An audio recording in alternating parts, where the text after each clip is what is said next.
సంక్షేమం బాగా ఉన్నప్పుడు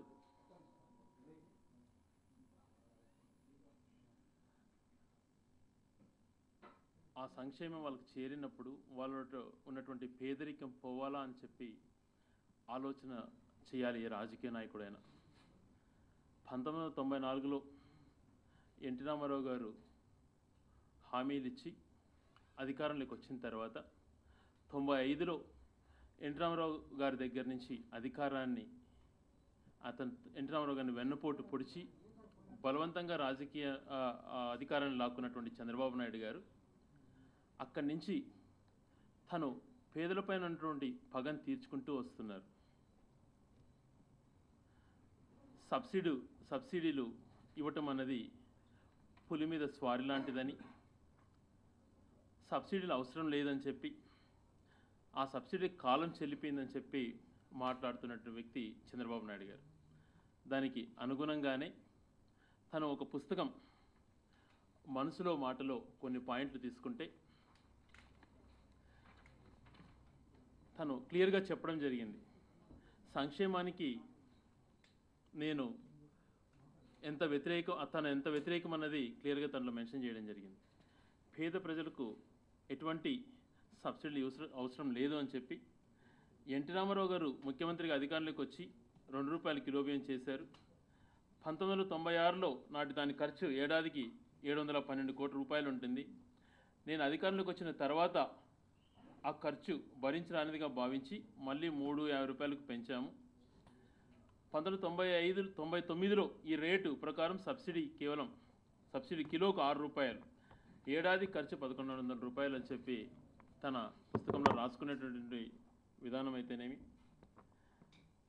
రాష్ట్ర ఆర్థిక స్థితి గురించి అనేక శ్వేతపత్రాలు ప్రచురించాలని నిర్ణయించాం. ఇది ఆ కాలంలో తన మనసులో మాట చెప్పినటువంటి టైంలో రాసినటువంటి మాట.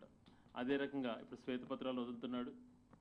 ఆ పత్రాలు ప్రచురించిన తర్వాత అర్జెంటుగా కఠినమైన నిర్ణయాలు తీసుకోవాలి అని చెప్పి ఆ రోజు చెప్పినటువంటి మాట ప్రకారమే ఈరోజు తన యంత్రాంగాన్ని నడిపిస్తున్నట్టుగా కనిపిస్తోంది. ఉచిత సేవల కాలం పోయింది, ప్రజల నుంచే డబ్బును సేకరించాలి, ప్రజల దగ్గర నుంచి ఎంత తొందరగా వసూలు చేస్తే అంత మంచిది అన్నట్టు కూడా తన మనసులో మాటలో 120వ పేజీలో మెన్షన్ చేయడం జరిగింది. ఈ రకంగా సబ్సిడీలకు పూర్తిగా వ్యతిరేకం అని చెప్పి ఎన్నికల సమయాలలో తను ఏదో రకంగా దొంగ రకంగా అయినా కానీ అధికారాన్ని తగ్గించుకోవాలనే ఉద్దేశంతో అడిగిన వారికి మీరు చేతులు ఎత్తండి, మీకు ఎంతమందికి రుణాలు ఉన్నాయని చెప్పి అనేక బహిరంగ సభలలో చెప్పి మీకు అందరికీ టోటల్గా వ్యవసాయ రుణాలు మాఫీ అయిపోతాయని చెప్పాడు. మహిళలు మీకు ఎన్నటువంటి లోన్లు ఏమేమి లోన్లు ఉన్నాయో మీరు చేతులు ఎత్తండి, బంగారు రుణాలు ఎవరుకున్నాయో చేతులు ఎత్తండి అని చెప్పి మీకు అందరికీ రుణాలు మాఫీ టోటల్గా చేస్తాను అని చెప్పి అనేక బహిరంగ సభలలో చెప్పడం జరిగింది. మరి ఇప్పుడు ఆ ప్రకారం చూసుకుంటా వస్తే జగన్ గారు కూడా క్లియర్గా ఇది అసెంబ్లీలో చెప్పడం జరిగింది. బీపీఎల్ కుటుంబాలకు సంబంధించి తెల్ల రేషన్ కార్డులకు కావాల్సినటువంటి బియ్యము దాదాపుగా 1,59,00,000 మెట్రిక్ టన్నులు, బడ్జెట్లో కేటాయించింది మాత్రం 1,223 కోట్లు. అంటే మొత్తం సబ్సిడీలకి ఏదైతే ఫుడ్ సబ్సిడీలు మనం ఇస్తున్నామో అందులో భాగంగా తీసుకుంటే బియ్యం పైన సబ్సిడీకి అయితే 1,223 కోట్లు, అమ్మహస్తం సబ్సిడీకి 1,788 కోట్లు, సెంట్రల్ స్కీమ్ మ్యాచింగ్ గ్రాంట్కి 1000 కోట్లు, ఎన్టీఆర్ క్యాంటీన్ల కోసం 160 కోట్లు. తను చెప్పిన ప్రకారం అయితే ఈ సబ్సిడీలపైనే దాదాపుగా 4,200 కోట్లు అవసరమైతే తను కేటాయించింది బడ్జెట్లో 2,318 కోట్లు. లోటు వచ్చి దాదాపుగా 1,853 కోట్ల లోటు ఉంది. మరి తను ఏ రకంగా అయితే నిర్దేశించుకున్నాడో బడ్జెట్లో ఏ రకంగా అయితే తను కేటాయింపులు చేసుకొని ఆ రకంగానే పెన్షన్లు ఇవ్వాలని నిర్ణయించుకున్నటువంటి చంద్రబాబు నాయుడు గారు పేద పెన్షన్ల కోసం ఎంతైతే నిధులు కేటాయించాడో ఆ నిధుల ప్రకారమే చెల్లిద్దాం, మిగిలినటువన్నీ కూడా తీసేద్దాం అన్న రకంగా తను వ్యవహరిస్తున్నాడు. అదే రకంగా పెన్షన్ల విషయంలో ఆ రకంగా ఉంటే మిగిలిన అన్నిట్లలో కూడా ఈరోజు బియ్యం దాంట్లో కూడా దాదాపుగా 67 లక్షల మంది బోగస్ లబ్ధిదారులు ఉన్నారు అని చెప్పి మాట్లాడుతున్నాడు. మరి ఆ సమయాన్ని అతను కనపడలేదు. 67 లక్షల బోగస్ రేషన్ కార్డులు ఉన్నాయి అని అంటే కార్డుకు నల్లగని అని పెట్టుకుంటే దాదాపుగా 17 లక్షల రేషన్ కార్డులు బోగస్ అని చెప్పి తేలాలనుకుంటున్నాడు. మరి అందులో 17 లక్షల రేషన్ కార్డులు తీసేసి తను ఏదైతే బడ్జెట్లో కేటాయించుకున్నాడో దాన్ని సరిపడే విధంగా చేసుకోవాలా అని చెప్పి తను ఆలోచన చేస్తున్నాడు. అంటే వైఎస్ఆర్ కాంగ్రెస్ పార్టీకి 67 సీట్లు వచ్చినాయని చెప్పి ఏమన్నా 67 లక్షల మంది లబ్ధిదారులను తీసేస్తున్నాడేమో ఒకసారి మేము కూడా తను ప్రశ్నించాలనుకుంటాను. ఒకవేళ మాకు 80 సీట్లు వచ్చింటే 80 లక్షల రేషన్ కార్డులు కూడా తీసేసినటువంటి వ్యక్తి చంద్రబాబు నాయుడు గారు. ఈ రకంగా తను ఏ రకంగా అయితే తను నిర్దేశించుకుంటాడో ఆ రకంగా కేటాయింపులు చేసుకుంటూ వస్తున్నాడు. ఈరోజు పెన్షన్లు తీసుకుంటే సామాజిక కార్యకర్తలని చెప్పి పచ్చ చొక్కాలను ఆ కమిటీలలో వేసి రౌడీ షీటర్లను రౌడీలను పెట్టి అక్కడ వాళ్ళు గ్రామీణ ప్రాంతాల్లో చేస్తున్నటువంటి దౌర్జన్యాలు అన్నీ ఇన్ని కావు. క్లియర్గా ఏ రకంగా వాళ్ళు రౌడీ షీటర్ ఏ రకంగా పెన్షన్ దానిపైన కూర్చొని ఏ రకంగా నిర్దేశిస్తున్నాడో క్లియర్గా మనకు అనంతపురంలో జరిగినటువంటి సంఘటన కూడా ప్రచురించడం జరిగింది. ఈ రకంగా సంఘ విద్రోహ శక్తుల్ని రౌడీ మూకల్ని ఆడ కూర్చోపెట్టి నిజమైనటువంటి లబ్ధిదారులను తీసేసి పచ్చ చొక్కాల వాళ్ళకే పెన్షన్లు ఇవ్వాలా అని నిర్దేశించుకున్నట్టుగా కనిపిస్తోంది చంద్రబాబు నాయుడు గారు. గతంలో రాజశేఖర రెడ్డి గారు ముఖ్యమంత్రిగా ఉన్నప్పుడు ఎన్ని అవాంతరాయాలు వచ్చినా పెన్షన్ల విషయంలో కానీ సంక్షేమ కార్యక్రమంలో ఎటువంటి పన్ను కూడా ₹1 వేయకుండా ఆర్టీసీ ఛార్జీలు అయితేనేమి విద్యుత్ ఛార్జీలు అయితేనేమి ఏవి కూడా తన హాయంలో ఒక్కటి కూడా పెంచకుండా అనేక ప్రాజెక్టులు స్టార్ట్ చేయడంతో పాటు సంక్షేమ కార్యక్రమాలు పేద ప్రజలకు అందరికీ కూడా న్యాయం చేశాడు. ఫీజు రియంబర్స్మెంట్, ఆరోగ్యశ్రీ ఎక్కడ కూడా కోతలు విధించకుండా రేషన్ కార్డులను తగ్గించాలన్న ఉద్దేశం కానీ ఇంకోటి కూడా లేకుండా ప్రతి ఒక్కరికి శాచురేషన్ మోడ్లో తను చేయడం జరిగింది.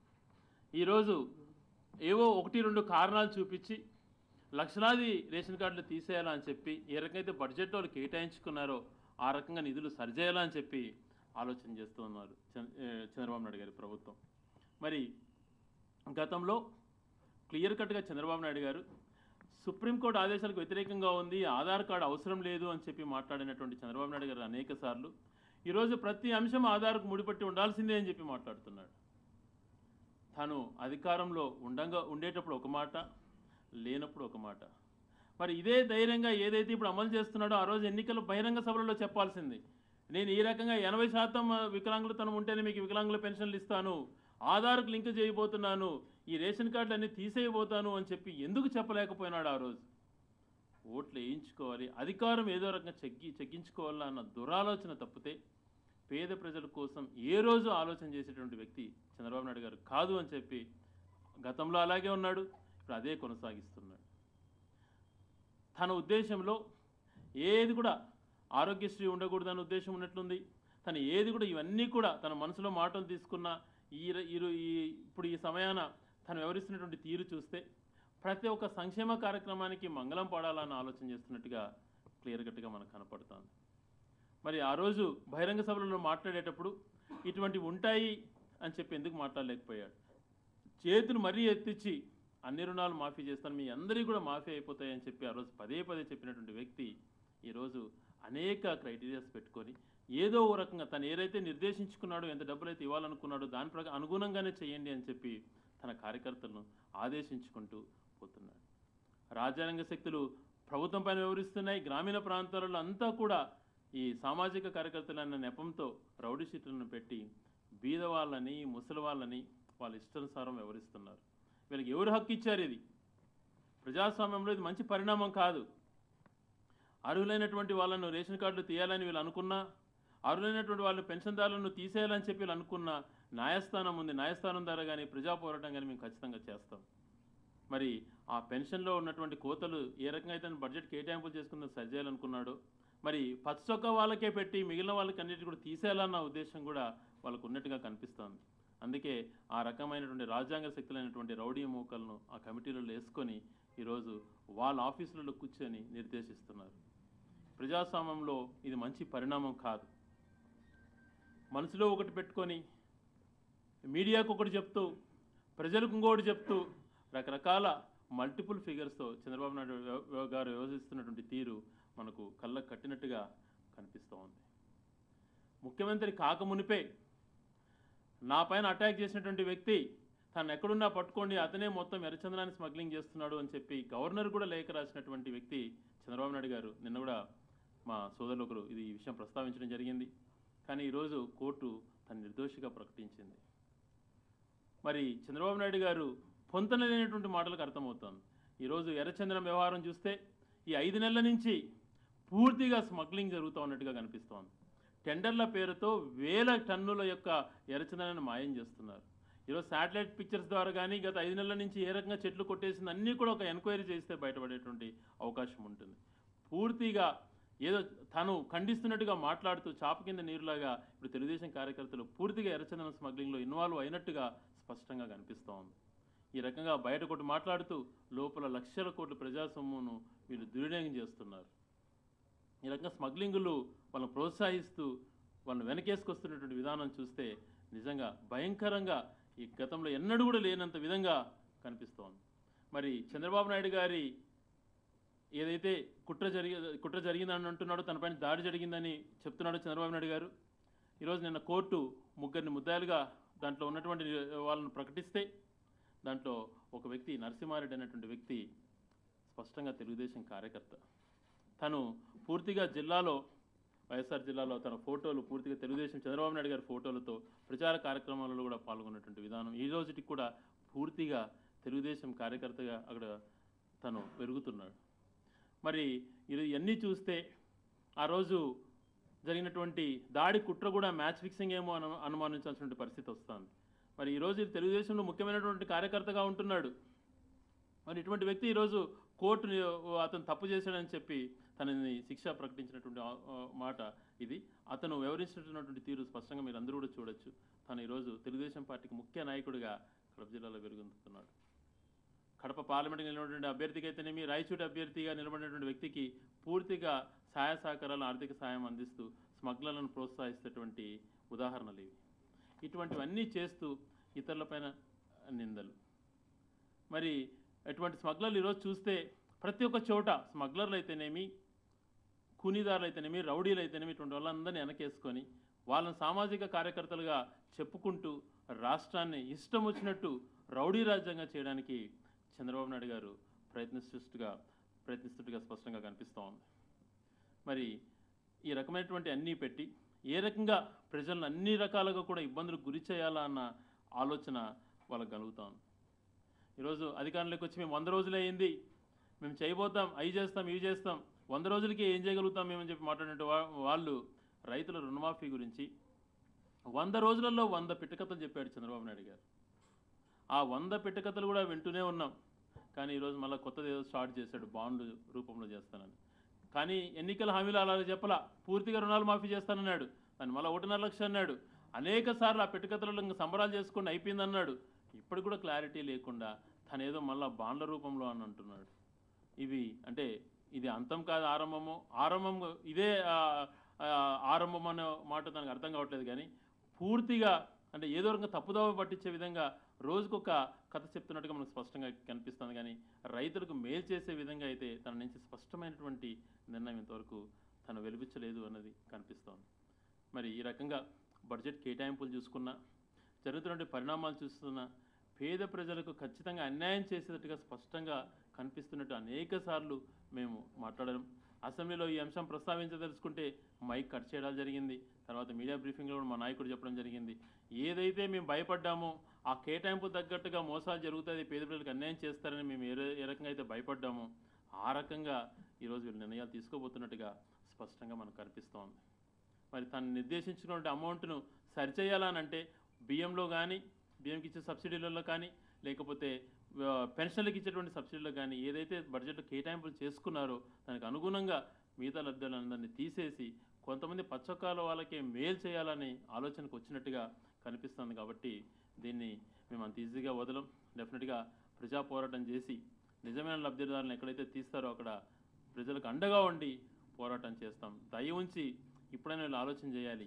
ఈ రౌడీ మూకులను పక్కకు తప్పించి అధికారులను లేకపోతే ప్రజాప్రతినిధులు ఎన్నికైనటువంటి వ్యక్తులను పెడితే బాగుంటుంది. అని సామాజిక కార్యకర్తల పేర్లతో ఇటువంటి రౌడీలను, దుర్మార్గులను పెట్టడం వల్ల ప్రజాస్వామ్యానికి మచ్చగా ఉండడమే కాకుండా పేద ప్రజలకు అన్యాయం జరిగేటువంటి పరిస్థితి ఉంటుంది. ఒకసారి మళ్ళీ తను ఆలోచన చేసుకుంటే మంచిది అని చెప్పి ప్రభుత్వాన్ని మేము కోరుతున్నాం. అదే రకంగా దాదాపుగా 17 లక్షల రేషన్ కార్డులు బోగస్ అని చెప్పి ఏరేసేటువంటి ప్రయత్నం కూడా చాలా బాధాకరమైన అంశం. దాదాపుగా 15-20% రేషన్ కార్డులు తీసేయాలని చెప్పి ఆలోచన చేసుకుంటున్నారు. అదేదో లబ్ధిదారులకు అంటే కూడా పచ్చచొక్కాలకు మేలు చేసి అది వైఎస్ఆర్ కాంగ్రెస్ పార్టీ వాళ్ళను తీసేయాలనుకుంటున్నారో లేకపోతే బోగస్ తీసేయాలనుకుంటున్నారో తెలియదు. కానీ తెలుగుదేశం పార్టీ వాళ్ళు బోగస్ అయినా కూడా కంటిన్యూ చేసి వైఎస్ఆర్ కాంగ్రెస్ పార్టీకి సంబంధించినటువంటి వాళ్ళు నిజమైనటువంటి లబ్ధిదారులు ఉన్నా కూడా తీసేయాలని చెప్పి ఆలోచనకు వచ్చినట్టు కూడా మాకు కనిపిస్తుంది. ఇవన్నీ కూడా ప్రజాస్వామ్యంలో మంచివి కాదు. ప్రజలకు అనునిత్యం అండగా ఉండి వారి తరపున మేము పోరాడుతాం. అందుకే కదా స్పష్టంగా పరకాల గారిని ఛాలెంజ్ చేయడం జరిగింది. మరి దానికి పరకాల గారిని అడగాల మీరు, తను ఏ రకంగా ఛాలెంజ్ చేస్తాడో దాన్ని స్వీకరించి చేయమని చెప్పి.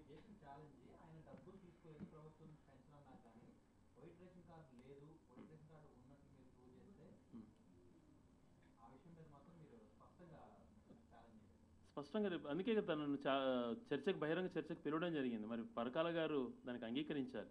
ఒక అంశం క్రాంతి గారు నేను క్లియర్గా చెప్పాను.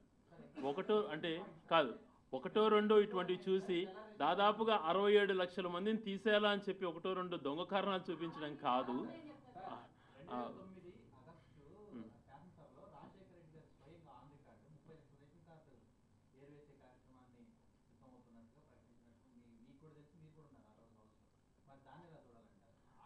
ముప్పై లక్షల కార్డులు వేరువేలు అన్నది కాదు. ఒకవేళ ఆ రకంగా ఎంక్వైరీ చేస్తామని చెప్పారు. కానీ ఈ రకంగా సామాజిక కార్యకర్తలను పెట్టి లబ్ధిదారులను వేరేయాలని చెప్పి ఏ రోజు కూడా రాజశేఖర్ అనుకోలేదు. క్రాంతి గారు దయ ఉంచి గమనించాలి. అంటే అదే క్రాంతి మీరు స్పష్టంగా ఇక్కడ వినాలి. ఒక అధికారికంగా ఎంక్వైరీ చేసి దాని ప్రకారంగా లబ్ధిదారుడు ఎవడు అన్నది చూసేటువంటి విధానం ఉండాలి. కానీ ఈ రకంగా సామాజిక కార్యకర్తల పేర్లతో ఏ రౌడీ మూకలను పెట్టేసేసి ఆ రౌడీ మూకలను కూర్చిపెట్టి అధికారుల పక్కన నిజమైన లబ్ధిదారులను వేసేటువంటి కార్యక్రమం ఎప్పుడు కూడా జరగకూడదు. అది మీరు గమనిస్తే మంచిదని చెప్పి.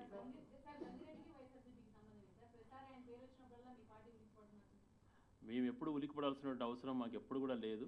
తన అధికారంలో ముఖ్యమంత్రి కాకమునిపే గవర్నర్ గారికి తనే పంపించాడు. నాకు జరిగినటువంటి హత్య కుట్రలో తను ఈరోజు కోర్టు నిర్దోషిగా ప్రకటించిందని మేము చెప్తున్నాం. కానీ వెనకేసుకు రావాలనుకోవటాను కదా. గంగిరెడ్డి గారి ప్లేస్లో సుబ్బయ్య ఉన్న అదే రకంగా చెప్తాం, వెంకటయ్య ఉన్న అదే చెప్తాం అనేది మీరు గమనిస్తే మంచిది.